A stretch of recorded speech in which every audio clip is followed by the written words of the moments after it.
Peter Quill is, when we first meet him, he's a 9-year-old kid watching his mother die of cancer. He's a kid who has kind of been told his whole life that he needs to toughen up because he's got a big heart. And his mother asks him, he never knew his father. And his mother asks him to take her hand as she's dying, and he just doesn't do it.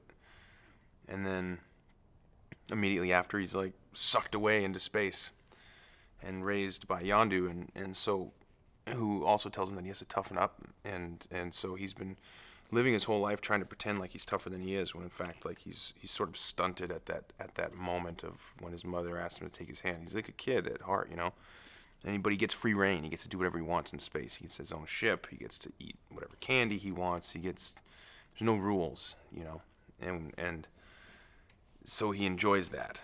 But there's something missing in his life. He misses his family, and he misses community, and so he's a guy who's like traveling through space, getting to do whatever he wants, and that's where he starts. The story is told from his perspective. But it's not his story only. It's definitely an ensemble.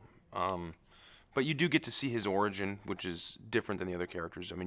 You learn about where the other characters come from, but you don't get to see it the way you do with Peter. The Guardians of the Galaxy is consisted of members, all of whom are very selfish for the most part, and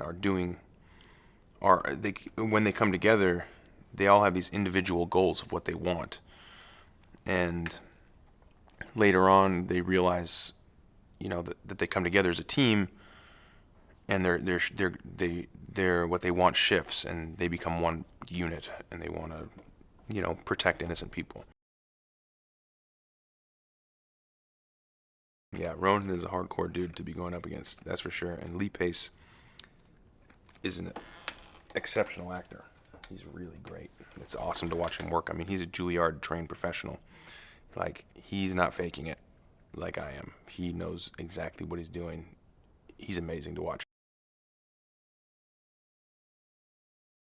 Working with a cast like this, people like, veteran actors like Benicio del Toro and Glenn Close and John C. Reilly. Seeing them work, you pick up on the differences in their styles and what they do and how they breathe their own presence into these roles and their processes.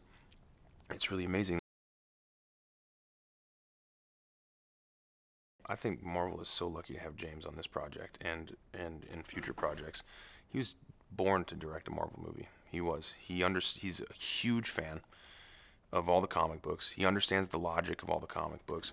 He's not easily impressed, which is really important in a movie like this, because the sets, the props, the costumes, everything is so spectacular that it's pretty easy to say, that's great, move on.